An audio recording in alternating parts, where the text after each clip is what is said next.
Hey guys, tonight we begin a long, drowsy journey on camelback across centuries, deserts, and dynasties. You're about to become Ibn Battuta, one of the most prolific travelers in human history, whether or not your travel plans actually made any sense. You stand on the edge of Tangier, the breeze coming off the Atlantic saltier than the neighbor who keeps asking why you're leaving in the first place. You're just 21. A freshly educated legal scholar. A Muslim eager to perform the Hajj pilgrimage to Mecca. That's the official story anyway. Deep down, you're itching to get out of your hometown before someone asks you to settle down, get a job, and start supervising olive groves. No thanks. You hug your mother goodbye. She cries, of course. You promise to write, knowing full well you won't. There's no medieval postal service, just wandering poets and unreliable pigeon couriers. You climb onto your camel, whose name as well you never asked, but he already looks tired of your nonsense. The saddle squeaks, the straps tug. You shift a few dozen times, trying to look more heroic and less saddle sore. So, before you get comfortable, take a moment to like the video and subscribe, but only if you genuinely enjoy what I do here. Let me know where you're listening from and what time it is over there. I love seeing the range. Now. Dim the lights, maybe turn on a fan for that soft background hum, and let's ease in tonight's journey together. The road leaves Tangier, slowly, as if reluctant to let you go. It curves inland, past squat white houses and prickly fig trees. The hills roll out under your camel's hooves like an endless carpet someone forgot to iron. You've packed light. A change of clothes, a tiny book of prayers, a legal manual you're 40% sure you'll read, and a few coins hidden in your boot, though a thief could probably smell them. You carry no map, not because you're reckless, but because no one has actually made one worth using. Most medieval maps are 30% coastlines, 50% angels, and the rest is just "Here be dragons" written in Latin. Your first few nights on the road blur together. You sleep beneath olive trees, eat figs when you can steal them from overripe branches, and trade half a poem for a crumb of goat cheese. You join a few caravans of other pilgrims. One man is convinced the world will end next month and insists. You donate your sandals. You decline day's stretch. Roads narrow. Occasionally, you get lost, which is fine, because so does everyone else. You pass through cities you've only heard about in bedtime stories. Tlemcen, where the markets buzz with honey and indigo dyes. Tunis, where the mosques shimmer like seashells under the sun. You write notes in your head you'll never actually jot down because ink freezes at night, and your fingers are too busy swatting flies. Historians still argue whether Ibn Battuta really made it to all the places he claimed. But tonight, that doesn't matter. What matters is the hypnotic plot of your camel, the way the stars rearrange themselves above you each evening like lazy scribes sketching new constellations. In Sfax, someone offers you a job teaching children how to memorize the Quran. You politely decline. You didn't leave home just to trade figs for chalkboard headaches. No offense to children, except when they throw pebbles at your camel. Then it's personal. The closer you get to Alexandria, the more you begin to realize that this pilgrimage may have some scenic detours. You hear tales from fellow travelers about Cairo, bigger than any city you can imagine, full of calligraphers, poets, pickpockets, and most alluring of all, public bathhouses where you don't have to bathe with goats. Your camel groans. You tell him it's not Cairo yet. He groans again. It's probably a comment about your navigation skills. Rude. You spot a group of Berber women painting their hands with henna in roadside shade. Their laughter drifts on the breeze. A child tries to sell you a date wrapped in cloth. You buy it, unwrap it, and discover it's just the pit. You tip the kid anyway. Scams are part of the ambience. One night, beneath the Milky Way so bright, It feels like it might drip stardust. You hear a story from an old man traveling with 2 donkeys. He claims he once crossed the desert with Ibn Jubair, another famous traveler from centuries ago. He swears Ibn Jubair turned into a bird after death and now guides pilgrims from the sky. You nod politely and adjust your saddle blanket to hide your grin. By now, you've developed a rhythm. You rise with the muezzin's call, pray with stiff knees, stretch your spine into something resembling a question mark, and begin again. Dust becomes perfume. Pain becomes routine. Even your camel starts responding to your humming. When you finally spot the edges of Alexandria, it rises from the horizon like a mirage that refuses to disappear. The city glows with domes, towers, and the faint scent of grilled fish.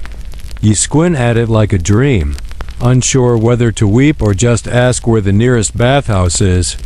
But this is only the beginning. You've barely left the map. There's a whole continent ahead, maybe even 2. And you haven't even lost your shoes yet. You shuffle into Alexandria with sand in every crevice, your robe, your teeth, your eyebrows. Your camel lumbers beside you, making a sound that could either be joy or digestive regret. Either way, it's your grand entrance. Alexandria, the ancient port city, still wears the bones of greatness. Once home to the legendary lighthouse and the Library of Alexandria, both long gone, thanks to time, fire, and possibly an overeager Roman, it now buzzes with merchants, pilgrims, and cats. So many cats. Historians still argue whether the cats were revered, tolerated, or simply ignored. But you're pretty sure one of them tried to charge you a toll at the city gate. You find an inn that smells like old ink and salt air. The owner, a cheerful man missing several teeth and at least 1 sandal, offers you a corner mat and a bowl of lentils. Luxury. You sleep like a fallen statue. Over the next few days, you wander the markets, eyes wide. You're not in Tangier anymore. There are Greek-speaking merchants haggling over cinnamon, Turkish sailors showing off tattoos of fish, and Sufi mystics debating theology while someone plays a reed flute beside a spice stall. You overhear tales of lands beyond the Red Sea, where parrots speak Sanskrit and ships are sewn together with coconut rope. You pretend not to be impressed, but your notebook of places to maybe go later if not eaten grows daily. You visit a scholar recommended by one of your caravan companions. The man's beard is so long it has its own gravity. He quizzes you on Islamic law until your brain feels like it's being gently braced. Then he insists you must continue on to Cairo Reel. Learning happens there, he says. You nod, thinking mostly about figs, but you're already plotting your route. The road to Cairo hugs the Nile, which means no more squinting at the horizon praying for an oasis. Instead, you follow the lazy bends of the river, passing mudbrick villages where children wave and old men offer unsolicited camel grooming advice. You cross paths with other pilgrims, some genuine, others clearly just on vacation but too embarrassed to say so. One particularly long afternoon, you ride alongside a spice seller who insists he once sold cardamom to a jinn disguised as a merchant. You nod sagely and make a mental note to check your lentils for curses. At dusk, Cairo finally rises into view, not gradually like Alexandria, but suddenly and completely, like someone rolled back a curtain. The skyline is pierced with minarets, domes, and the fluttering flags of far-off lands. You squint at the outlines of massive structures, the citadel perched on its hill, the hulking shadow of the Sultan Hassan Mosque, and somewhere beyond, the hidden, beating heart of Fatimid Cairo with its web of streets and smoke. You enter through one of the gates, your camel making a sound that loosely translates to, "Not again." Immediately, you're hit with noise. Everything is louder here. Bells, birds, men shouting about turnips as if the future depends on them. Even the call to prayer feels like it's been turned up a notch. You rent a room the size of a generous cupboard. The innkeeper promises a quiet night. He lies. The walls are thinner than pita bread, and your neighbor snores in a 3-beat rhythm. Still, it's home for now. Over the next week, you explore Cairo's wonders. You visit the Al-Azhar Mosque, where scholars gather in circles like sleepy whirlpools, discussing legal points and occasionally nodding off mid-debate. You meet merchants from India, West Africa, and China, their stalls overflowing with fabrics, spices, and the occasional monkey. One man tries to sell you a rock that he swears is from the moon. You don't buy it, literally or metaphorically. You pause at the edge of the Nile, watching feluccas drift across the water, their sails puffed like sleepy cheeks. The river smells like reeds and mystery. A child hands you a carved beetle made from bone, calls it a scarab, and says it will protect your dreams. You thank him and drop it in your travel pouch. It's probably just a carved button, but who knows? Maybe it'll ward off sand fleas. At night, the city transforms. Lanterns flicker, casting golden shadows on whitewashed walls. You stroll narrow alleys where palm fronds rustle overhead and shadows play tricks on your tired mind. In one hidden courtyard, you stumble upon a Sufi dance men in spinning robes, turning and turning until the world itself seems to wobble. You sit, watching, the rhythms lulling you into a trance. Time loosens. Historians still debate how deeply Ibn Battuta studied in Cairo or whether he simply passed through on a series of increasingly dramatic detours. What's clear is that he spent enough time here to breathe it in the scholarship. The bustle, the persistent smell of roasted eggplant. One afternoon, you meet a dervish who tells you Mecca is not far now, only a few weeks by camel if the weather holds. You nod solemnly, then immediately consider taking the long route through Damascus instead. Why? Because you heard they have the best pomegranates and the friendliest cats. The next morning, you rise before dawn, scarf your last Cairo breakfast, a flatbread with something pretending to be cheese, and nudge your camel out the city gate. You look back just once. Cairo glows behind you, its call to prayer rising like a sigh into the pink sky. And just like that, you're moving again, one slow camel step at a time. The road to Damascus unfolds like an old scroll, creased, dusty, and occasionally missing a chunk. You follow a well-worn caravan trail winding northeast along the edge of the desert, where rocks bake in the sun until they shimmer like beaten copper. Your camel, who you now call Yusuf for no reason other than he seems like a Yusuf, maintains a slow, deliberate pace that suggests he's both wise and deeply overqualified for this. With Cairo behind you and Mecca postponed just a little longer, your journey takes on a relaxed meander. You join a caravan heading toward Giza first, composed mostly of pilgrims, scholars, and at least one man hauling what appears to be a full bathtub. No one questions it. Medieval travel decorum, after all, dictates that anything strapped to a mule is beyond scrutiny.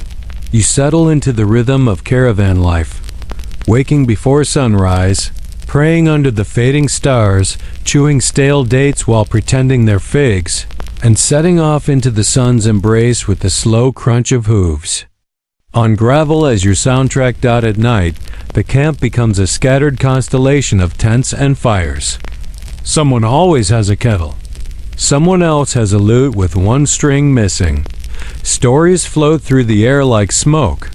One old man claims he once crossed paths with a jinn who offered him 3 wishes but only spoke Old Persian. He says he wished for almonds. Nobody presses for details. When you reach Gaza, the city welcomes you with date palms, sandstone walls, and a marketplace where you accidentally buy way too much soap.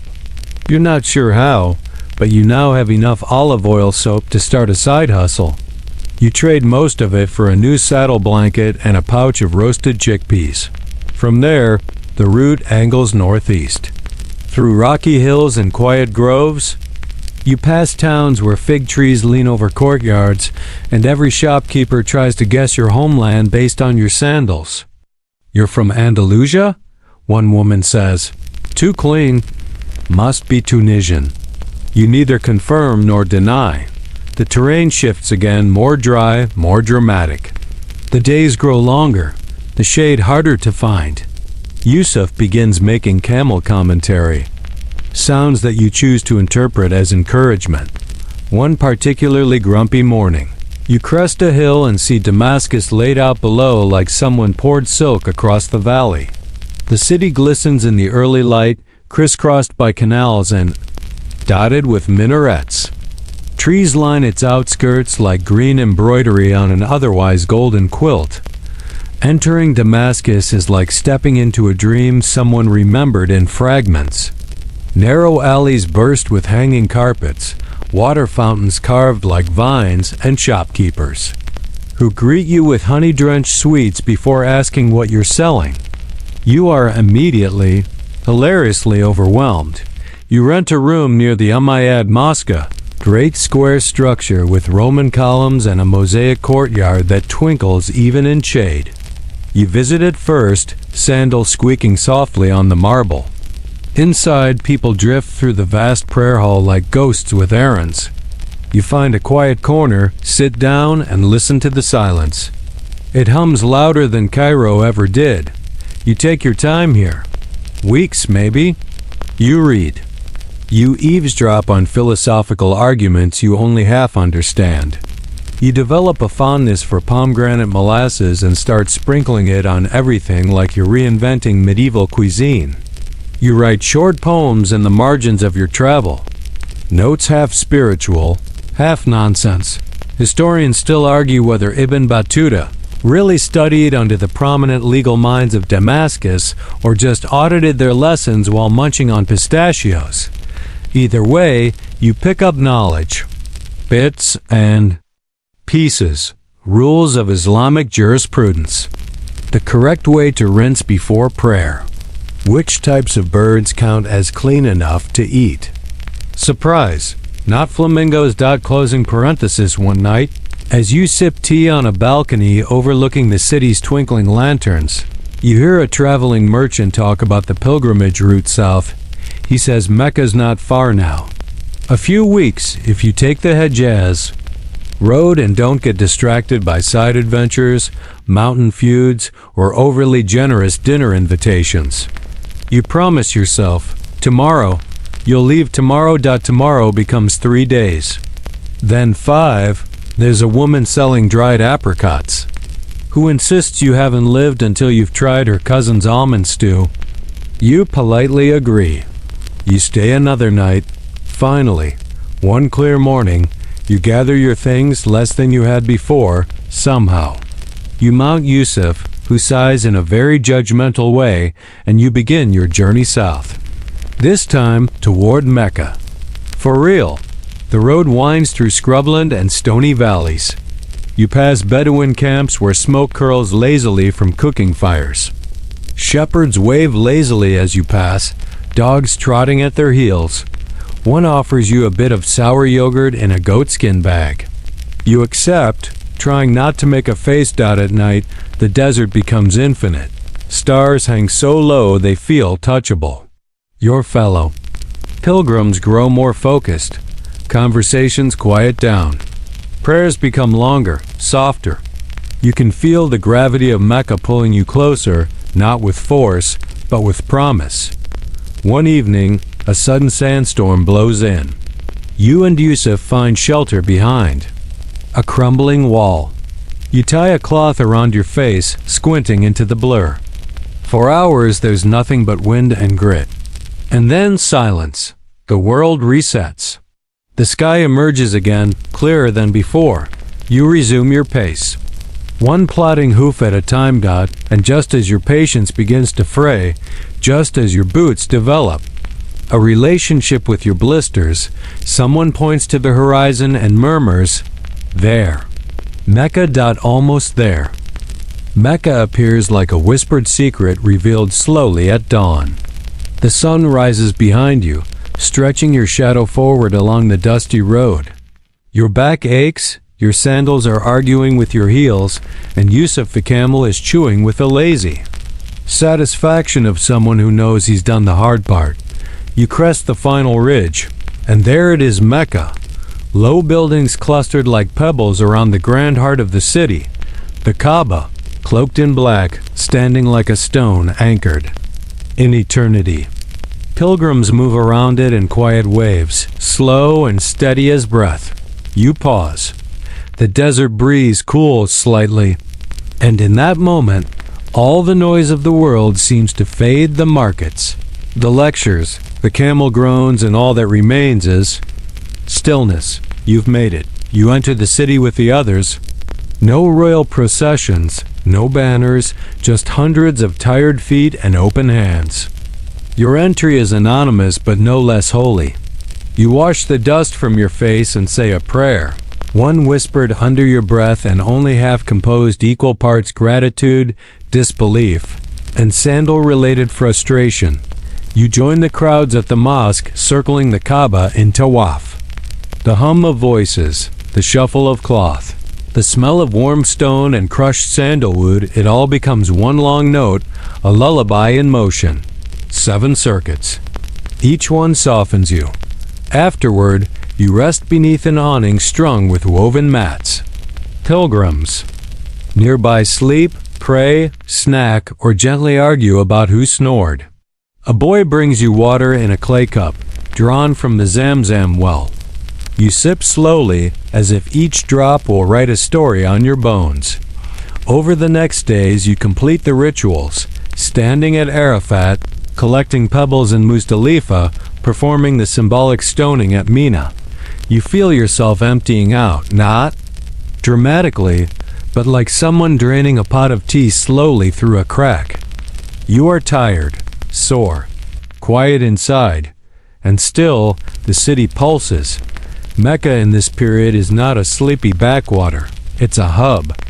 Pilgrims arrive from everywhere: West Africa, Yemen, Persia, even China.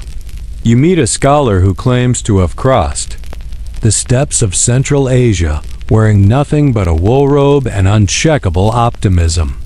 You nod respectfully, wondering how many blisters he accumulated. In the evenings, people gather to share tales, trade dates, and air complaints about their camels.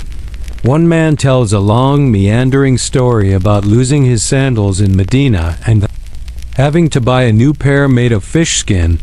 Historians still debate whether fish skin shoes were ever a real thing or just a product of bad bartering and worse fashion sense. You begin attending lessons under open awnings where legal scholars drone on about inheritance laws, ablution sequences, and whether or not it's sinful to laugh during prayer.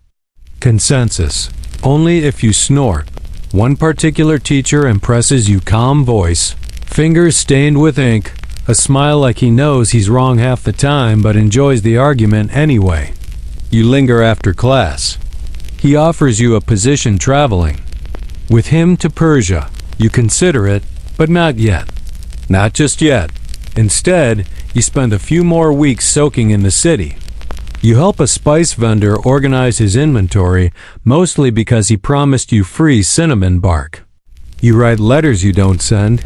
You get mildly lost and mildly sunburned. A goat tries to follow you home. You let it. Historians sometimes wonder whether Ibn Battuta experienced a deep spiritual transformation during his pilgrimage or treated it as one dazzling waypoint among many. The truth is likely in between.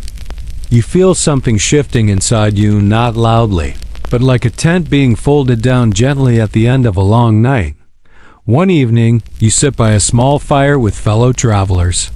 The stars are bright, the wind soft. Someone sings a lullaby in a language you don't understand, but the tune is old and your body knows it. Yusuf lies nearby, snoring in a way that would be rude if he weren't so charming. You look up at the stars and think, this isn't the end. It's just the first. Pause. Your time in Mecca ends not with fanfare, but with repacking your bags and brushing sand from your sleeves. You say farewell to your goat friend. He headbutts you gently and resumes chewing the corner of someone else's tent. You don't know where you'll go next. Persia is tempting. Baghdad calls. There are rumors of silk-covered cities to the east, lands where snow falls even in summer. The world stretches out like an endless prayer rug, and your feet are already itching to walk it. You climb atop Yusuf once more. He makes a sound that says, "I knew you'd keep going." You smile. The road is waiting. You turn east, not because you have to, but because the word Persia rolls around in your mouth like honey over warm bread.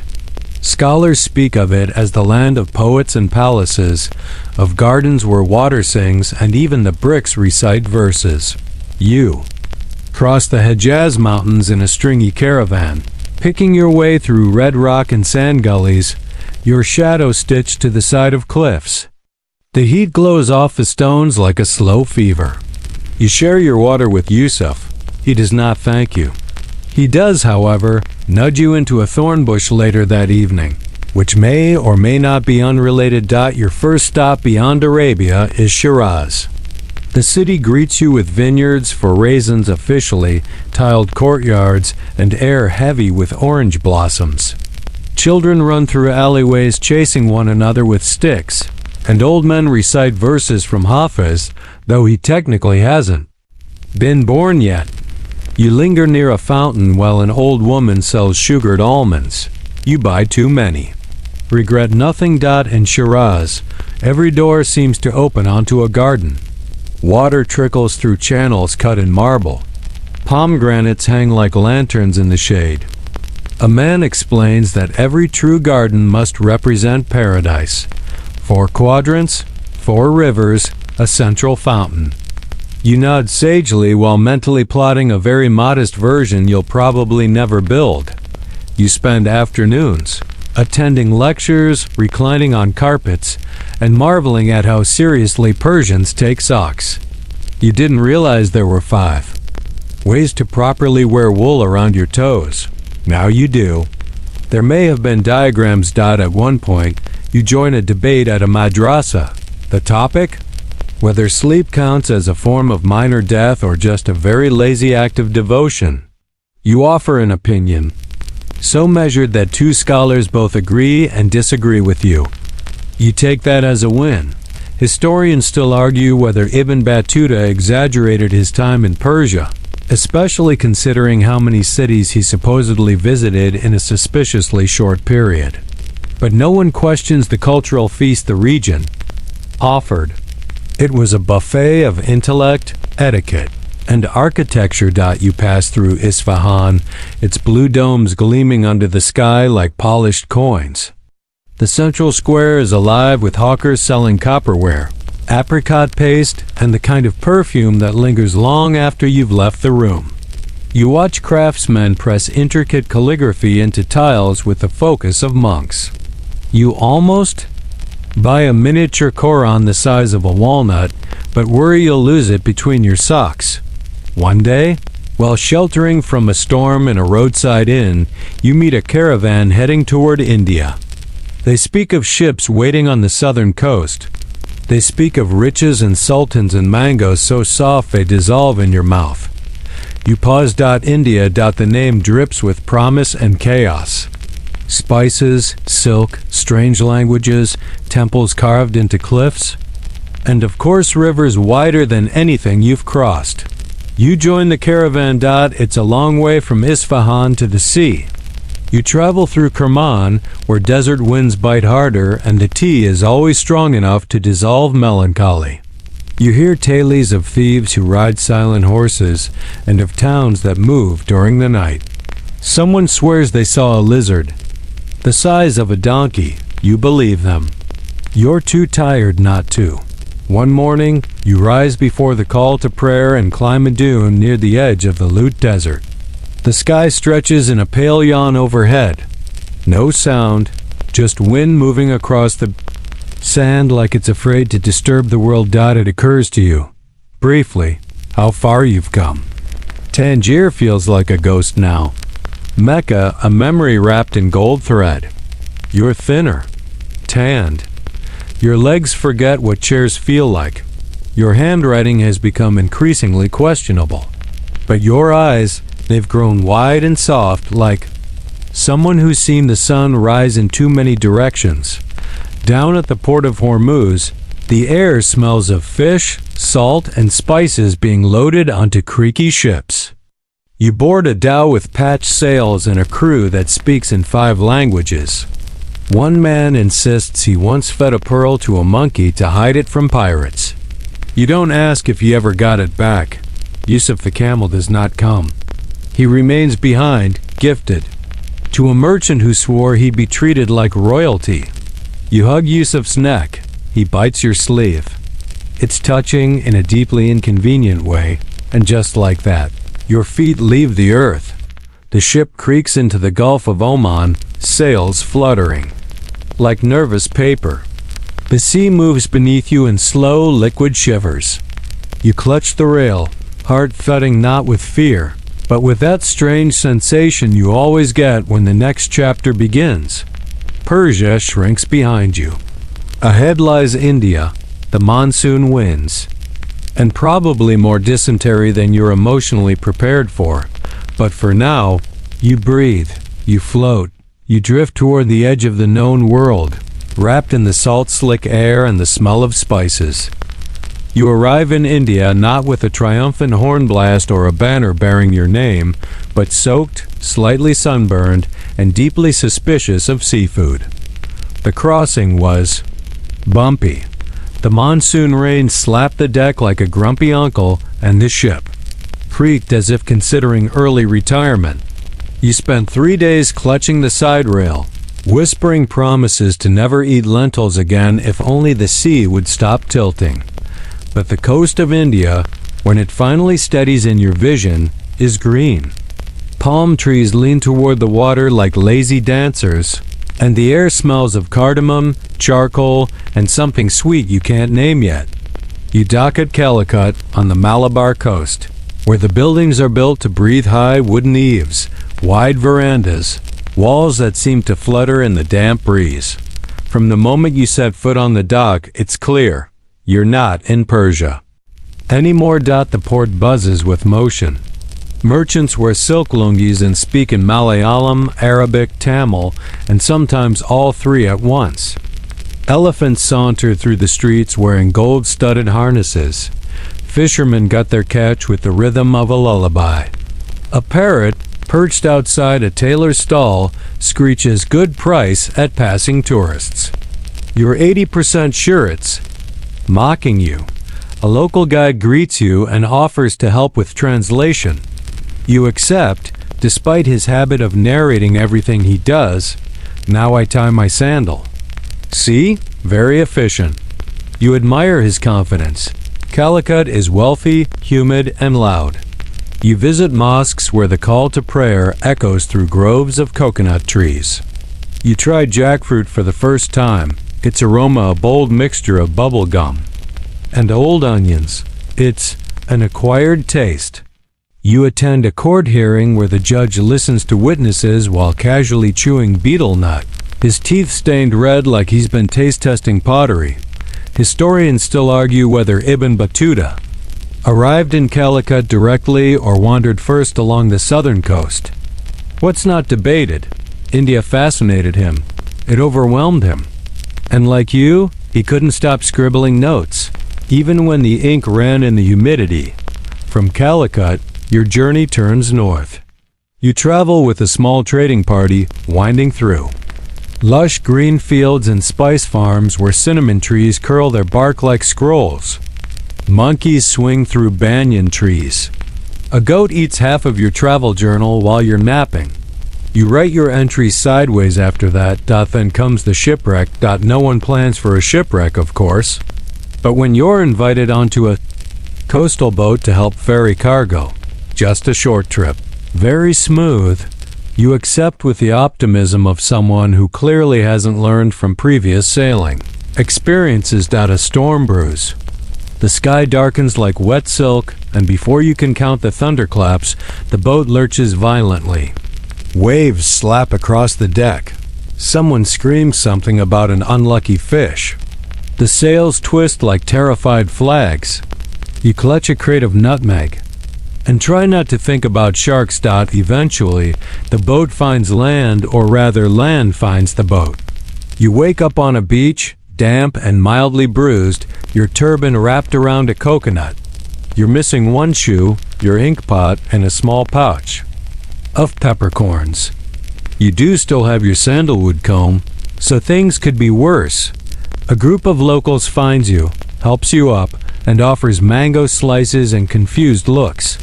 You nod gratefully. The mangoes taste like sunshine. You recover quickly. You've survived. Worse, food poisoning in Damascus, that debate about socks in Shiraz, and of course, Cairo street cheese. What's a little shipwreck between friends? You continue inland toward the Deccan Plateau.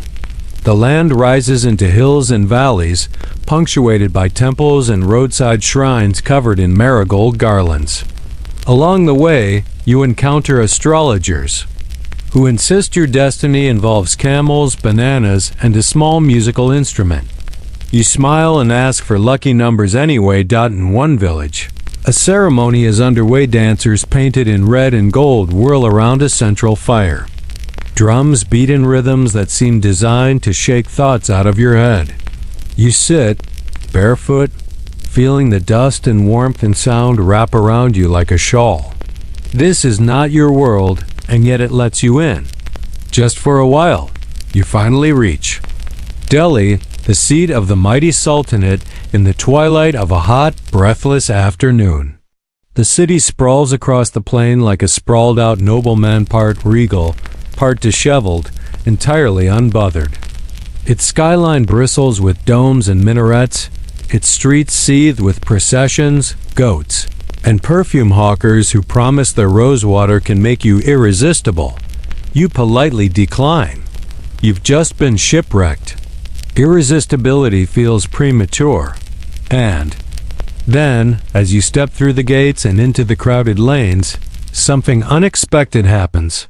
Someone important recognizes your credentials. A scholar, or a court official, or perhaps just someone impressed by your ability to quote obscure hadith in 4 languages.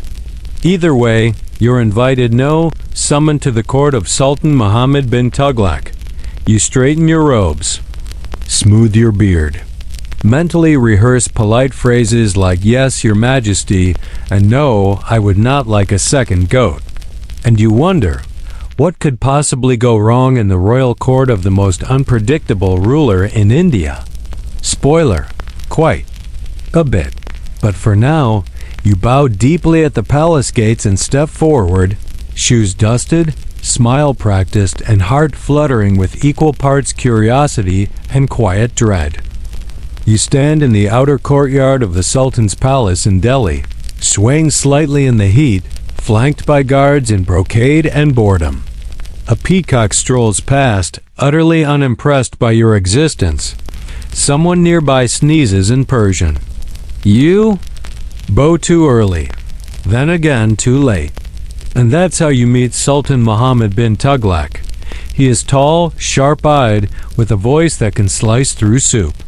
Draped in layers of silk and suspicion, he welcomes you with a curious smirk, as though you're both a guest and a mystery to be solved before dinner. You've barely introduced yourself. Ibn Battuta, legal scholar, occasional shipwreck. Survivor, when he cuts in. You've studied law? He asks. You nod. Good. You're now my Qadi. You pause. I am. You are. He waves a jeweled hand. Next. And that's how you become a judge in one of the most famously volatile royal courts of the 14th century. Historians still debate whether you truly understood what you were signing up for, or whether the allure of silk robes and a proper bed dulled your instincts. What's certain, your job begins immediately. They give you quarters in the palace plush carpets, mosaic lamps, a servant who seems to silently judge your choice of hat. They assign you legal cases, everything from inheritance disputes to stolen goats to one very memorable quarrel over a mango. tree, and an especially rude parrot. Delhi itself is a city of contradictions, grand mosques and muddy streets. Scholars, quoting Aristotle next to snake charmers playing tunes for cobras with questionable attention spans. You wander the city in off hours, your new judicial robes attracting more pigeons than respect at first. Your position comes with perks, a small horse, a larger salary, and an open invitation to court banquets. The food is excellent spiced lamb, lentil stews, rice so fragrant it could double as incense. But the atmosphere? Delicate, like a glass dome over a powder keg. Sultan Muhammad bin Tughlaq is a brilliant man. Also possibly the most unpredictable. Figure you'll ever serve under. One day, he praises scholars. The next, he imprisons them for not clapping loudly enough at his poetry recital. You learn quickly, nod, smile, and always laugh if he does. You attend royal audiences where foreign ambassadors present rare gifts. Persian rugs, Abyssinian zebras, and once, a mirror that allegedly reflects your truest self. You avoid it entirely. In private, the Sultan speaks philosophy with you. He questions fate, free will, and whether chickens dream. You quote Al-Ghazali and hope he doesn't ask follow-ups. Once, he confides that he wants to move the entire capital to Daulatabad in the Deccan Plateau hundreds of miles south. You nod. It seems impractical. But you don't say that out loud. Then come the politics. You quickly realize that being a Qadi isn't just about justice. It's about navigating rival court factions, avoiding gossip traps, and deciphering which cases are genuinely legal and which are thinly veiled family vendettas. One petitioner accuses his neighbor of sorcery because his cucumbers are larger. You rule diplomatically in favor of agricultural blessings. One of the Sultan's cousins tries to recruit you into a plot. Another gifts you a very ornate goat, either as a bribe or a wedding proposal. You decline both. Politely. The Sultan tests your loyalty, sends you secret notes, asks questions with no correct answer. If two men quarrel over a bridge and both can't swim, who is right? You respond, the man with the boat. He laughs for 10 minutes. You're not sure why.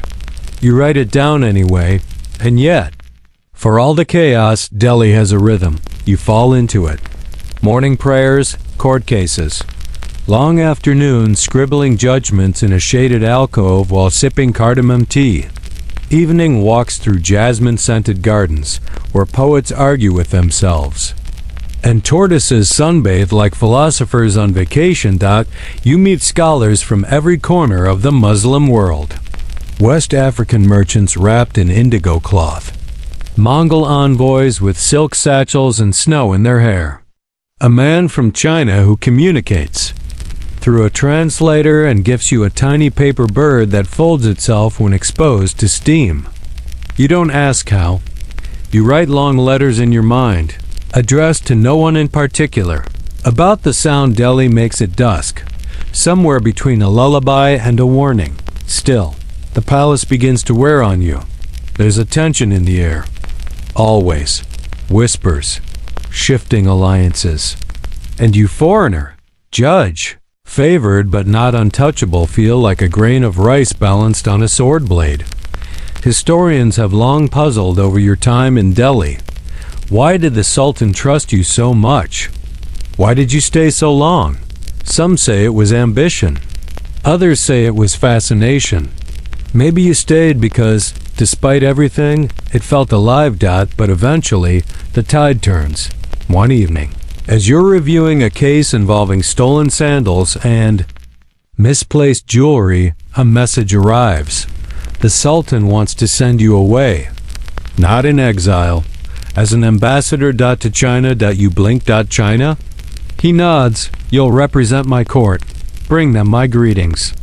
Perhaps a rhinoceros. You want to ask why a rhinoceros, but your tongue is busy negotiating with your sense of survival. And so just like that, you are reassigned. not demoted, not disgraced, simply repurposed. Like a spoon becoming a ladle, you're given silks, gifts, a letter of introduction, and a growing suspicion that the Sultan is glad to see you go. You pack quietly. The corridors echo. A parrot shouts something inappropriately specific. You try not to take it personally, and on the morning of your departure, you look back once at Delhi's domes, its smoke, its songs, and you realize you never once saw that mirror that showed your truest self, probably for the best. You head south again, this time not as a drifting scholar or a dusty pilgrim, but as a royal ambassador, with official papers, a royal seal, a handful of gifts that you've been told are deeply symbolic, and a letter from Sultan Mohammed bin Tughlaq that you don't dare read too closely. Your mission? Travel across the Indian Ocean, brave unpredictable winds and unpredictable bureaucrats, and deliver this letter and presumably the rhinoceros to the Emperor of China. Simple enough. Your first stop is the port city of Camel, nestled along the western edge of Gujarat. It's a trading hub alive with noise, language, and what you suspect is the entire world's supply of turmeric. The streets are sticky with heat and the scent of drying fish. You stay long enough to arrange your onward journey and eat something called a 5-spice pancake that you're still mentally unpacking. But from Camel, things start to unravel. The monsoons arrive early. You're delayed. Then your ship captain disappears, possibly to elope, possibly just to avoid paperwork. While you wait for another ship, you decide to explore inland.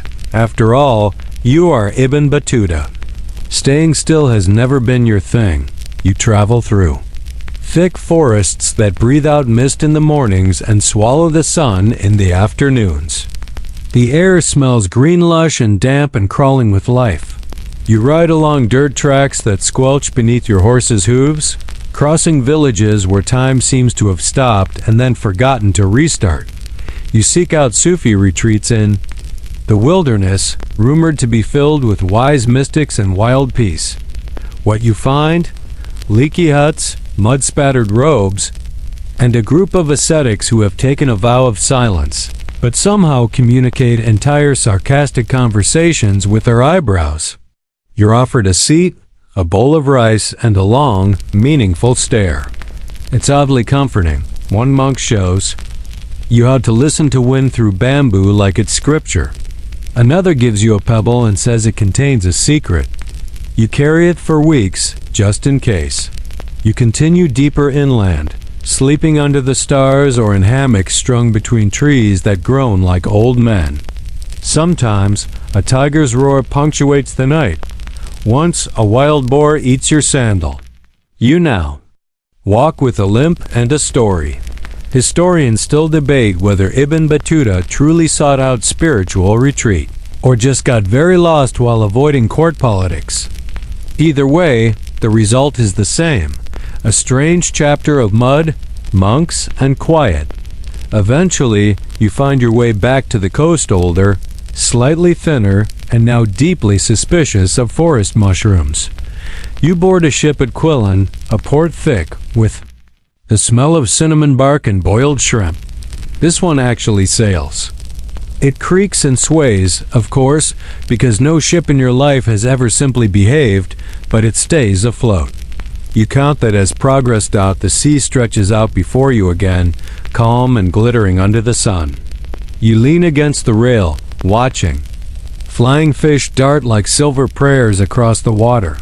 You think of Tangier, of Cairo, of the Kaaba glowing in Mecca, of Delhi's court and its whispering walls. Then a sailor casually mentions pirates. You laugh. He doesn't. You're attacked. 3 nights later, it's not cinematic, no swords clashing or epic speeches. Just shouts, a flash of arrows, and suddenly your ship lurches like it's changed its mind about being a ship at all. The pirates are fast and far too organized. You're forced onto a skiff with only a few guards and whatever you could grab. From your satchel, you drift, aimlessly. The sun burns. The water laps. Eventually, you wash up on the shore near the Maldives. Not your destination, but certainly an upgrade from drowning. The Maldives are surprising. You arrive half-starved and half-salted, expecting perhaps a quiet island of palm trees and coconuts. What you find is a bustling sultanate with courts, laws, and politics as tangled as Delhi's, but with significantly better views. They're delighted to meet you. Apparently, they've heard of you. Or maybe just the robes you're still clinging. 2. You're offered a job. A legal one. As QADI. Again. You accept, of course. You're wet hungry, and they offer you a coral palace and fresh mangoes. You are only so strong. Your time in the Maldives becomes something between a detour and an alternate. Life. The islands glow under the moonlight. The nights hum with frogs and ocean wind. You wear lighter robes. You learn local customs. You issue judgments about fish taxes, disputed sandbanks, and once, a marriage proposal involving a crab. You rule in favor of the crab. You are given not one wife, but several. This complicates things. The Sultan believes it's a compliment. You suspect it's more of a test. Either way, you eventually tiptoe out of the archipelago with nothing but your sandals, a satchel of notes, and the quiet understanding that maybe island politics aren't so relaxing after all. Historian still. Squint at this chapter of your life. Why the Maldives? Why so long? Why so many wives? There are letters, rumors, local records, but no clear answers. You simply move through them as you do everything. Like wind, like tide. And now, with the China mission still looming and your royal ambassador status fraying at the edges, you point your feet once more east, toward Ceylon, toward elephants, ancient relics, and a diplomatic incident that you absolutely did not intend to cause. Probably. Ceylon looms on the horizon like a green dream carved out of mist and ocean foam. As your ship approaches, you see the mountain's first blue shapes rising like ancient guardians from the sea. The island smells different, even from the water. Earthier, spiced, heavy with rain-soaked roots and unfamiliar trees. A sailor whispers that the gods live here, and you half believe him. You land near the port of Colombo, greeted by the usual crowd, traders in bright cloth, oxen hauling baskets of nutmeg, and children trying to sell you necklaces made from shells and mildly aggressive enthusiasm. You nod, smile, and promptly overpay for a coconut. Ceylon is legendary for one thing: a tooth. Not just any tooth, the sacred tooth of the Buddha. A relic said to confer divine right and royal legitimacy to whoever possesses it. You've heard tales of it glowing in the dark, humming in moonlight, or resisting fire. You assume at least 2 of those are exaggerations. Still, it's enough to intrigue even a weary traveler like you. You journey inland toward Kandy, where the relic is kept in a temple surrounded by dense jungle and suspiciously well-fed monkeys. The roads wind like thoughts, narrow, unpredictable, often leading to waterfalls or sudden banana stands. Your guide is a cheerful man who insists that every other hill has a spirit in it. You try to keep count. You lose track at 17. One evening, you're invited to a royal feast. You arrive in your best robes, still slightly damp from the humidity, and are seated beneath a canopy of frangipani flowers.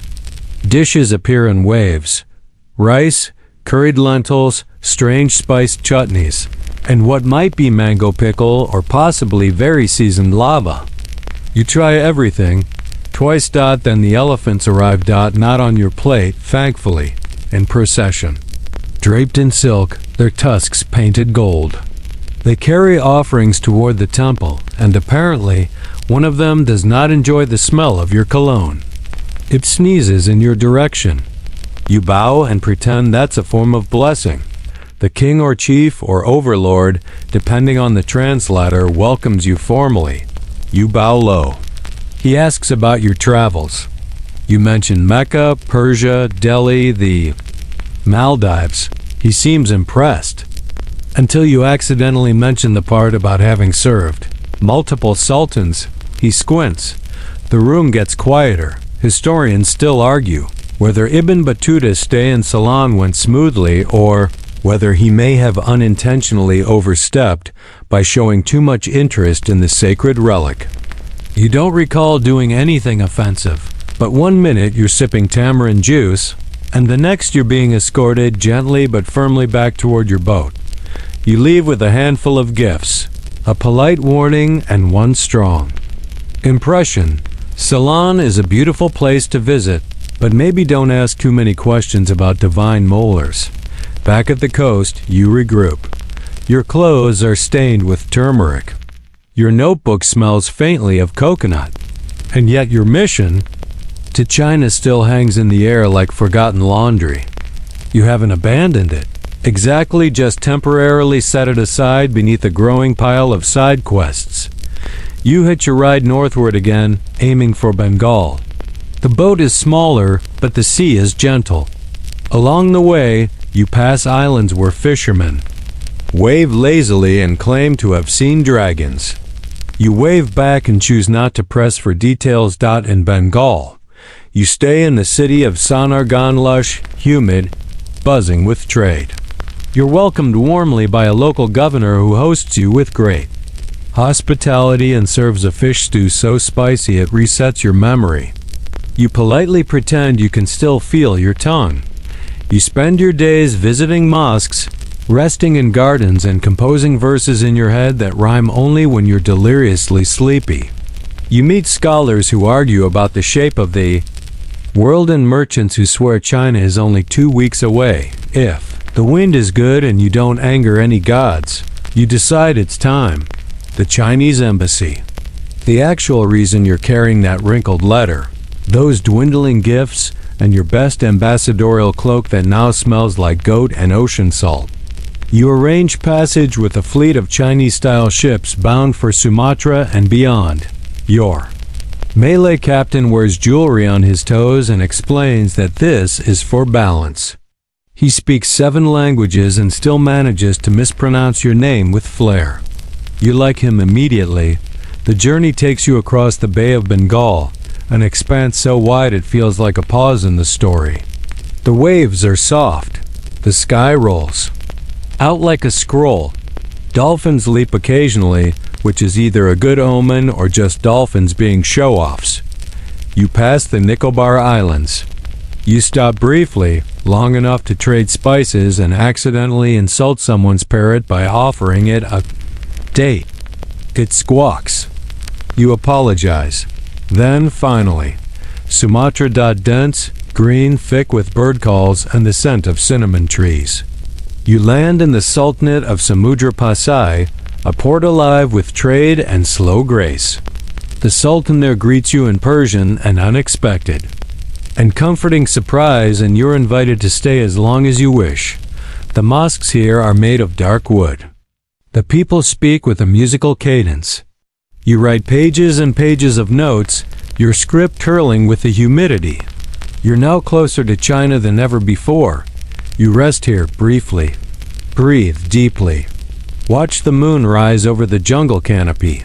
And you think, maybe, just maybe you'll finally complete that journey east. But knowing your luck, something very large, very confusing, or very rhinoceros-shaped will probably interfere. Again. The air in Sumatra clings to you like a silk robe soaked in warm tea. You spend your first mornings in Samudra Pasai adjusting to its rhythm, slower, stickier, somehow suspended in eternal twilight. The Sultan's court is elegant in its quiet formality. No grand processions. Just thoughtful hospitality, rice served with spicy fish stew, and courtiers who speak slowly, as if each word is a pearl to be inspected before being shared. You present your credentials, now somewhat wrinkled and sea-scented. The Sultan nods graciously. He seems impressed that you made it this far, and even more surprised that you're still trying to get to China. Why? He asks as you sip a floral tea that might also contain tree bark. You pause. I promised, you say. He chuckles. To whom? You don't answer. You're not sure anymore. You're invited to stay for weeks. There's talk of boats and weather, pirates and favorable currents. But in truth, the island wraps you in a quiet that's hard to leave. You nap. More than usual. You dream in different colors. The call to prayer in the morning sounds like it's being carried on the wings of smoke from someone's breakfast fire.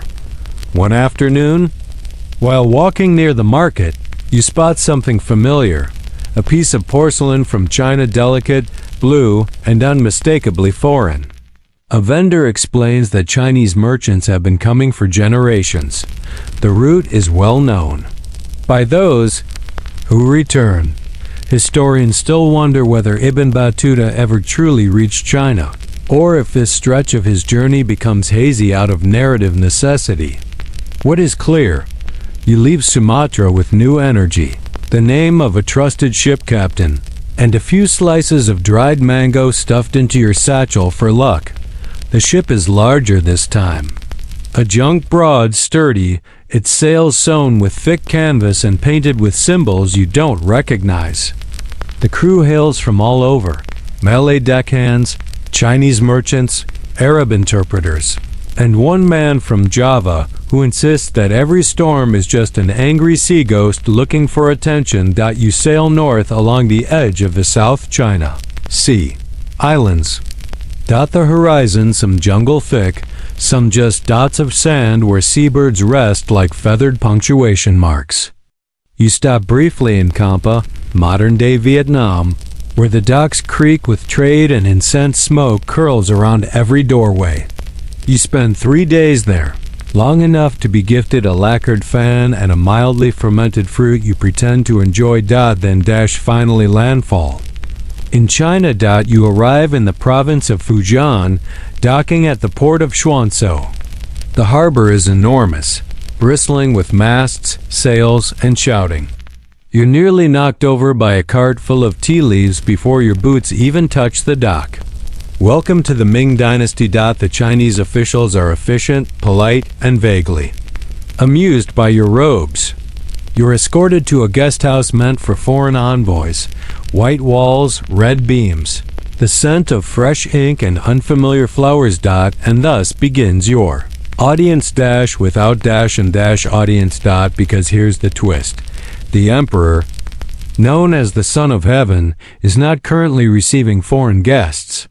You're told this gently, with smiles, with tea, with a polite suggestion that perhaps you might enjoy sightseeing in the meantime. So you do. You travel inland, partly escorted, partly meandering. You ride on broad roads paved with stone, passing bamboo groves that whisper like gossip. You visit towns where no one looks twice at your foreign clothes. Children shout hoo-hoo at you, assuming you're a Muslim from the West, and they're not wrong.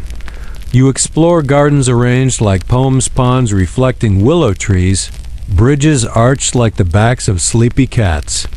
You sit in tea houses with roof tiles that chime in the wind. You're served dumplings so delicate they might float, and noodles that seem to unravel time itself. You see porcelain being fired thin, smooth, impossibly white. You write a note to yourself. Buy only one bowl. Must not break. You buy 4. You break 2. It's still a success. One afternoon, a local scholar invites you to a poetry competition. You try your best. Your verse includes references to camels, monsoons, and a particularly loyal donkey. The crowd applauds politely. A young boy beats you with a haiku about a plum blossom. You don't mind. Historians note how surprised Ibn Battuta seemed by Chinese orderliness. Taxes were predictable. Roads were maintained. Officials wore robes with birds embroidered on their chests to show rank. You marvel at a society where the bureaucracy seems to actually work. At least most of the time, but still you never meet the emperor. Your diplomatic mission lingers in limbo. The gifts are appreciated. Your papers are copied. But the audience? It remains a formality forever deferred. The Son of Heaven is busy, they say. Another time, perhaps. Eventually, you begin the slow process of return, first to the coast, then by ship, again across the green plains of water that now feel less terrifying and more like pages yet unread. You pause once more in Sumatra. Then, in Calicut, where the streets haven't changed and neither has the parrot that still screams, good price.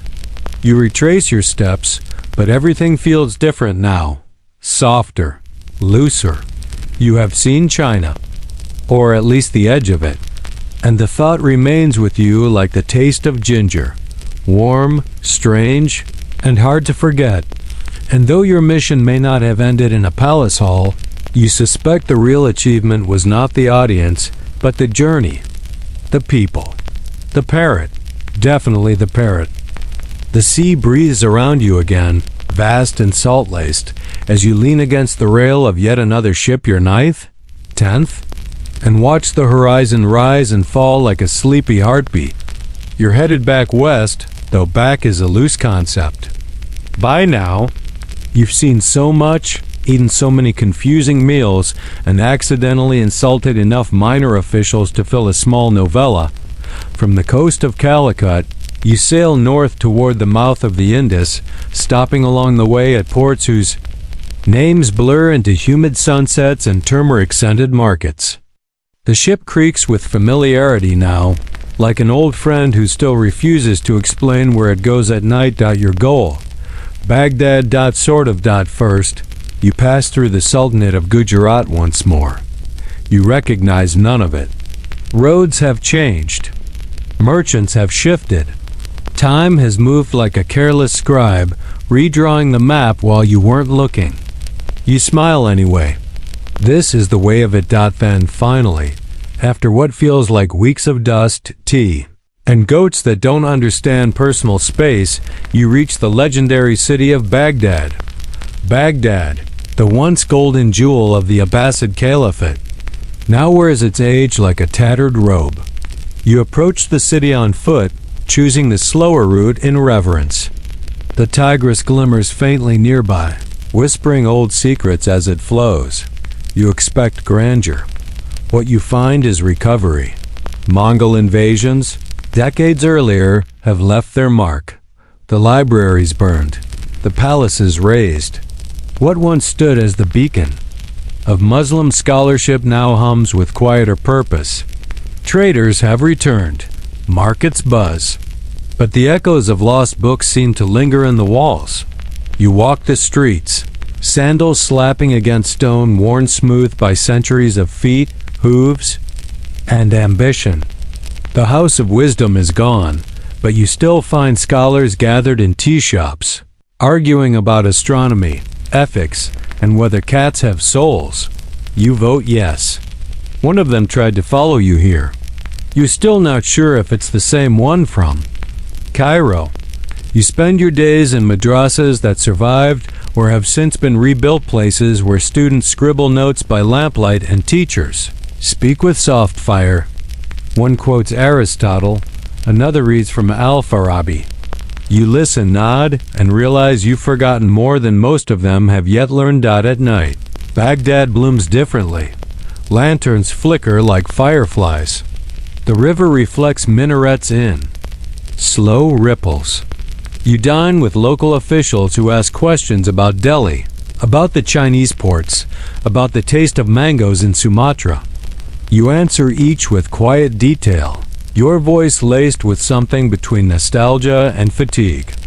Historians still question how much of Ibn Battuta's Baghdad experience was first-hand, or simply reconstructed from tailies. But your feet know these streets now, and your sandals are too tired for lies. One evening, you visit the grave of a famous mystic, Abdir al-Gilani. His tomb is quiet, cool, the air laced with incense. You sit beside the stone and let the stillness settle into your bones. You pray not for more adventures, but for clarity, for peace. For better roads. You remain in Baghdad longer than expected. Time slows. You write. You rest. You eat a soup so perfectly balanced it makes you briefly consider staying forever. But the road whispers again. It always does. You follow the Euphrates west, riding with a small caravan of date merchants who sing songs about rivers and goats. Your mount, a donkey this time, has strong opinions about pacing and zero patience for your storytelling. You pass ruins where empires once stood, their crumbling stones now nesting spots for birds and teenage shepherds. You sleep in abandoned caravansaries where the ghosts of old traders seem to murmur in the wind. One morning, as you pass through a narrow gorge, a sand-colored fox darts across your path. A merchant nods solemnly and says it's a good omen. You nod back, not entirely sure if he means for travel or just breakfast. Eventually, you reach Damascus again. She's still there, shimmering, bustling, wise. You find her less changed than Baghdad. Her gardens still bloom. Her scholars still debate. The air still smells of jasmine and roasted meat. You visit old friends, some of whom assumed you were long dead. You laugh, embrace, and swap tailies. One man insists you've grown shorter. You insist he's just taller. Everyone's happy. You walk once more through the Umayyad Mosque. You sit beneath its towering arches, eyes closed, palms open. The marble beneath you is cool, grounding. You whisper thanks, though you're not quite sure to whom. Historians often remark on how Ibn Battuta seemed to retrace his steps, revisiting earlier cities as if checking that time hadn't erased them. Perhaps it's a need for reassurance. Or perhaps you just missed the bread. You know, now that your road is turning homeward. Not directly, never directly, but the pull is there. You don't race toward it. You drift. You stop in Aleppo, in Hama, in every place that still holds a piece of your shadow. You collect stories like pebbles, a man who raises bees that only drink rose water, a boy who paints prayers on walnut shells, a woman who trains pigeons to deliver poems. And finally, you pass through Jerusalem. The city hums with tension and holiness, stone and silence. You visit Al-Aqsa. You pray. Not for more roads. Not for more tailies. Just for soft landings. You reach the Mediterranean like someone finding the end of a thread, sun-glinted, familiar, gently fraying. After so many rivers, deserts, mountains, and monsoons, the sea feels strangely domestic. Almost calm. From the Levant coast, you catch passage on a creaky, chalk-painted vessel bound for Egypt. The crew consists of 8 sailors, one terrifyingly confident cook, and a cat that walks the rail like it owns the boat. It probably does. The journey west is unhurried. The ship bobs lazily across the blue, wind snapping the patched sails like old laundry. You sit under the awning, chewing dried apricots, staring at the sky. You've passed through so many worlds by now that the horizon doesn't look like a direction anymore, just a long exhale. You dock in Alexandria. Yes, again. You step off the boat with quieter feet this time. The city hasn't changed much, still humming with trade, still streaked with the salt tang of sea wind and grilled fish, but you have. You walk past familiar corners, remembering where you first traded coins for soap and where you once got profoundly lost trying to find a mosque and ended up in a wedding instead. You still have no idea whose wedding it was, but the food was excellent. You don't linger. Cairo calls. You take the inland route this time, slow and deliberate, following the Nile again, but this time as an old friend, not a guide. You travel. With a small caravan of weavers from Fustat, their donkeys piled high with fabric dyed in warm jewel tones. One of them gives you a length of deep green cloth because your old robe looks like it's given up. You're not offended. They're right. You arrive in Cairo under a pink dusk, minarets casting long shadows over rooftops. The city embraces you without a flicker of recognition. You're just one more traveler returned from somewhere unpronounceable. You smile at that dot back at Al-Azhar Mosque. You sit in the courtyard and watch students pass, robes fluttering like book pages in the breeze. You could join them again. Sit in on a few lectures. Argue quietly about grammatical nuance in Quranic verse or the proper etiquette for eating lentils. But you don't. Not yet. Instead, you wander. Cairo's rhythm is still electric. Street vendors shouting about honeyed pastries, spice merchants slicing air with saffron-scented blades, boys chasing goats through alleyways as if the goats owe them money. Life here never pauses. It only changes tempo. You bump into an old acquaintance, one of the scholars you met years ago. He stares at you, squints, then suddenly breaks into a grin. You came back. He says, like it was a punchline the universe had been waiting to deliver. You catch up over mint tea. You recount the highlights, shipwrecks, sultans, sacred teeth, that one time an elephant tried to eat your turban. He listens, nodding, occasionally raising an eyebrow as if silently calculating the probability of survival. You stay in Cairo for weeks. You write more. You begin organizing your notes, not for publication, but for your own sanity. There are names to sort, cities to pin down, events to line up like carefully stacked bowls. Historians still debate how reliable your accounts are. You claimed much, remembered more, and likely edited along the way.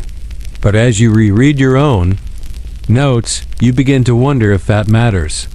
Stories are maps, and maps are always approximations. What matters is that you went.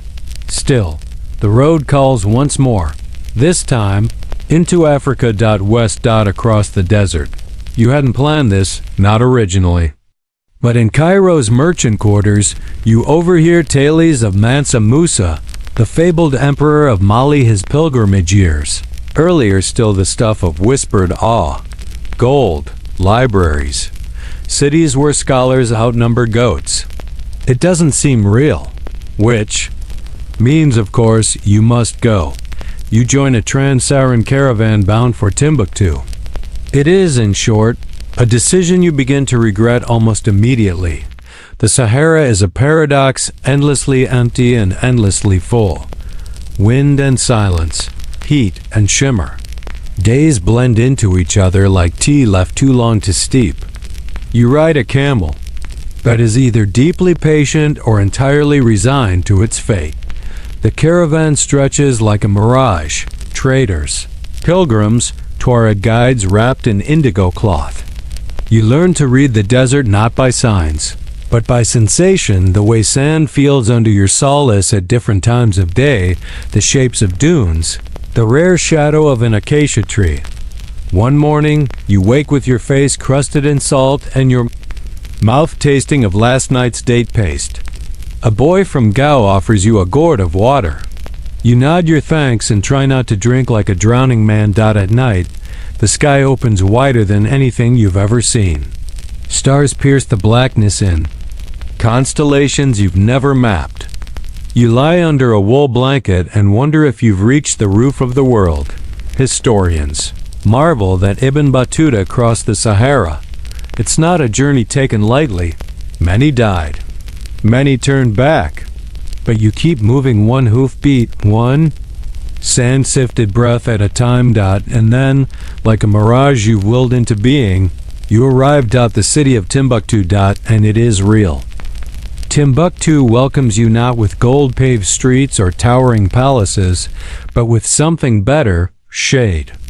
The city rises from the sand like an idea made of clay, its walls the color of the earth, its alleys narrow and thoughtful, its rooftops stitched with prayer and birdsong. You dismount your camel, who immediately collapses into a position best described as dramatic exhaustion, and stretch your legs, which creak like an old library door. A boy offers you a drink of water laced with mint. You drink it gratefully, despite the mint tasting like it was harvested during a sandstorm. The city hums. Quietly, steadily. This is not the chaotic bustle of Cairo or the intense haze of Delhi. Timbuktu is a scholar's town. The wind carries the sound of debate more often than the clang of coin. Traders come and go, sure, but it is books that stay. You find yourself in the home of a local scholar by evening. He serves you roasted millet and sweet tea, and you talk. Well into the night about jurisprudence, stars, the sound a page makes when turned in silence. His shelves are lined with manuscripts wrapped in leather, texts in Arabic, Songhai, and sometimes both, stacked like sleeping cats, historians still. Marvel at the literary culture of Timbuktu. You marvel at the fact that, in a city with no stone palaces or imperial architecture, there are hundreds of people copying text by hand, arguing gently over grammar, and passing entire afternoons with ink-stained fingers. The next morning, you visit a mosque built entirely from mud and wood beams, jingerbur, they call it. It breathes with age, the walls cool to the touch. The air inside a soft hush even the birds respect. You attend a lesson there, sitting cross-legged with students half your age, listening to a sheikh who has memorized the Quran, al-Bukhari's, hadiths, and at least 300 lines of poetry involving camels and longing. You nod along, taking notes. Not because you need to, but because you want to. The itch for knowledge never really goes away. Later, someone takes you to the marketplace. You expect bustle. Instead, you find scholars trading commentaries like, "Other cities trade onions." One man offers you a folio of translated Aristotle in exchange for your half-finished travel diary. You consider it that there is gold here too, of course. Mali's reputation is well earned. But the real treasure lies in the minds you meet. You drink coffee with a poet who believes every city has a taste, and Timbuktu tastes like ink and sun-warmed leather. You believe him. You're invited to meet the Mansa Suleiman, the successor to Mansa Musa. You arrive at the royal court under a sun sharp enough to slice shadows. The guards wear indigo and carry spears. The court is less grand than those in India or China, but no less confident. The Mansa greets you with measured kindness. He asks of your travels, your impressions. You offer your usual diplomatic blend of flattery and oddly specific compliments. Your city has the finest date paste I've ever tasted. He laughs, then offers you a gift: 2 fine robes, a pouch of gold dust, and a carved talisman shaped like a fish. You try not to ask if it's meant to be symbolic. It's beautiful. Either way, you stay in Timbuktu longer than intended. Weeks, maybe months. The calendar slips in this climate. The days are long, the nights full of stories. You help copy a manuscript once, your handwriting slower than you remember. You teach a small lesson on the legal practices of the Delhi Sultanate. No one believes you, but they listen anyway. One evening, you sit under a baobab tree, the stars blooming overhead like lanterns tossed into the sky. A child asks you how far you've come. You start listing places: Mecca, Delhi, Samudra Pasai, Chuanso, but stop halfway through. You realize you don't know how to measure this journey anymore. Not in miles. Not in years. Maybe in faces. Maybe in meals. Maybe in how many languages. You now dream in. Eventually, you decide it's time. Home has been an idea in the back of your mind, vague and shadowy like the outline of a ship through morning fog. But now it sharpens. Your feet are tired. Your robe is more patched than fabric. And you miss the way the Atlantic smells when it's pretending to be gentle. You join a caravan heading north across the Sahara again. This time, you know the rhythm. The camel groans. The wind sings. The sand is both cradle and trial. The days stretch out, the stars return, and the silence becomes your traveling companion once more. You pass ruined wells, abandoned tents, fossils of trade routes now walked only by memory. And finally, after weeks of sand, sky, and distant drums you see it dot the edge of the desert. The soft green hills of the Maghreb. Almost home. You cross into Morocco with a quiet heart and a pack much lighter than when you left. Tangier is still a ways off, but the air smells familiar now, olive groves and orange blossoms, dust laced with something that feels like memory. You pass. Goats standing on trees like they own them. You wave. They ignore you. Some things never change. The caravan thins as travelers peel away toward their villages. One by one, familiar faces vanish behind hills and turns. You're left with your own footsteps, your own thoughts, and a sense that something large inside you is slowly folding itself up, not disappearing. Just resting. You stop briefly in Fez. The city brims with the laughter of water fountains, the rustle of textiles in souk, and the shuffle of students on their way to the famous Al-Qarawiyyin University. You visit the mosque, still majestic, still ringing with knowledge, and quietly thank it for still being here. You sit in the shade of its courtyard, head tilted back, eyes half closed. You can almost pretend the journey hasn't happened, that you've always been here, that there's no trail of stories and sand stretching behind you like an unrolled scroll. But your legs remember, your hands remember. So do the calluses on your feet. From Fez, you finally make your way to Tangier. The road home. You know it by heart. Though the trees seem shorter than you recall, the fields wider. Or maybe you're just taller now, in ways that have nothing to do with height. You reach the outskirts of your hometown as the sun spills gold over the hills. A shepherd's flute drifts on the wind. Children shout in the distance. Someone is baking bread. Your stomach growls in appreciation. And then, there it is. The gate. The same gate you passed through decades ago. The one you left through with dust on your boots, a head full of Quranic verses, and only the vaguest idea of where Mecca might be. Now you return with a heart full of voices, a mind bursting with cities, and a face the neighbors barely recognize. Your old house is still there. The walls are patched, the garden wild with mint and lemons. You pause before entering.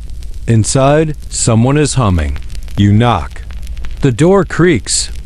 A cousin opens it, blinks at you, then drops a ceramic bowl in surprise. You're alive? She says. You laugh. Apparently, you're fed before you can say another word. Cousins pour in from every corner, asking questions with the speed of arrows. Did you really go to China? Did you really meet kings? What did the Maldives smell like? Were the pirates handsome? You try to answer. Some stories pour out easily. Others get caught behind your teeth like old seeds. Some are too large to explain without drawing maps in the dirt. And some you decide to keep just for yourself. Historians agree that Ibn Battuta returned to Morocco in the mid-14th century after nearly 30 years of wandering. But that's only the footnote. The real story is in the way your neighbors peer at you now, half impressed, half confused, as if trying to connect the boy, who left to the man sitting before them in a travel-worn robe, still smelling faintly of saffron and sea. Word spreads. The Sultan of Morocco hears of your return and summons you to Fez. Again. This time, as a storyteller. You go, of course. The court is grand, but not intimidating. The Sultan is curious, patient, amused. He asks you to recount your journey, all of it. Every turn, every sultan, every camel bite. You begin with Mecca, then Cairo, then India, the Maldives, China, Mali. He listens. So do his scribes. And just like that, you become a story. You dictate for hours, then days, then weeks. A young writer named Ibn Battuta records your words, polishes the grammar, asks questions like, "Wait, you really married 4 women in the Maldives?" You shrug. He shrugs. The pen keeps moving. You embellish, sometimes, but only a little. You see, stories aren't lies. They're maps of memory. They fold space and time into something that fits between sentences. And you've lived a life too. Large for exact measurements. You finish the account. They call it the Rila, the journey. You read it back to yourself one evening, sitting near a window as the wind rustles through lemon leaves. It doesn't feel like your voice, not exactly. But it is your life. Mostly. The Sultan thanks you, offers you a post. You accept slowly, a quiet advisory role. You're tired, and honestly, you started sleeping better when the floor doesn't. Move. And so you settle. Not entirely. You still walk the cliffs above the sea in the mornings, listening to the gulls. You still wake sometimes thinking you're in Cairo or Sumatra or Baghdad. You still dream in sand, but you're home, and home, you've learned, is not where the road ends. It's where the stories begin. You stay in Tangier. For once, you let the world come to you. A slow trickle of visitors, young scholars, old merchants, curious nobles find their way to your modest home. Drawn by the scent of your stories like bees to warm figs, you sit beneath. The same fig tree your mother once planted, now tall enough to cast shade over 2 cushions and a tea tray. When the wind picks up, it rattles the leaves like paper pages being turned, as though the tree itself remembers the journey. You rarely travel far now, except in memory. Some days you pull out your worn satchel and trace the seams where the leather has thinned. Inside, a scrap of fabric from Delhi, a pebble from a Sufi hermitage, half of a wooden prayer bead, a note in Chinese characters that you never translated, and a bent spoon from the Maldives that mysteriously survived every shipwreck. Occasionally, you reread passages from the Rila with amusement. Some parts feel vivid and true. Others feel like dreams you borrowed from someone else. You wonder if the boy who left Tangier would even recognize the man who came back.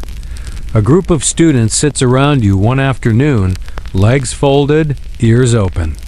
One of them, a particularly bright young woman with ink-stained fingers, asks, "What was your favorite place?" You lean back and close your eyes. The breeze lifts the scent of mint and far-off rain. You think about the mountains near Kandy, the alleyways of Damascus, the paper lanterns of Chuanso, the quiet click of prayer beads in Mali. You think about Cairo's chaos, the camel in the desert who refused to walk forward without snacks, the way stars looked over the Bay of Bengal. You smile. All of them, you say. And none of them. She frowns. You add, every place changes you. Every place you leave takes something. But if you're lucky, it gives something too. Even if it's just a good story. She writes that down, and so the tale continues, not through your footsteps now, but through theirs. You've given them maps not of places, but of wonder, of persistence, of being lost and found again and again and again. Historians will argue, of course, about how much you saw, how much you exaggerated, whether you really visited Constantinople with the Mongols, or if that was just a very enthusiastic dream after some bad fish. It doesn't matter. You didn't write your story to be verified. You wrote it so someone else might walk a little farther. Ask one more question. Light one more lantern. And when night falls and the students drift off with yawns and soft thanks, you pour yourself one last cup of tea. It tastes like cinnamon, sea air, and dust. You sip it slowly, the way you once rode camels and boats unhurried, eyes open. You listen to the wind. It doesn't call you anymore, but it still sings. The air quiets now, like a final page gently turned. The journey has stretched across continents and decades, over deserts and oceans, through sultanates and sleepy villages, and yet, in the hush of this moment, it folds neatly into stillness. You rest in the soft echo of Ibn Battuta's footsteps. You imagine the way the stars must have shimmered over his tent, The way the call to prayer sounded different in every town, every tongue, and yet always the same in spirit. Let the rhythm of the camel's gait lull you now slow, steady, deliberate. Let the names blur Timbuktu, Delhi, Samudra, Mecca not forgotten, but placed gently back on the shelf like well-thumbed books. Feel your own breathing now, in and out, like the tide, like travel. And know that while your body lies still, your imagination has wandered thousands of miles tonight, without passport, without rush, without fear of missed connections or bad weather. Just story. Let your thoughts dissolve like the final curl of incense smoke in a scholar's room. Let your limbs soften, like silk robes folded after a long day. And if you find yourself dreaming, maybe you'll wake beside a palm grove in Persia, or on a moonlit boat in China, or in a candlelit madrasa in Mali, or maybe you'll simply drift off exactly where you are.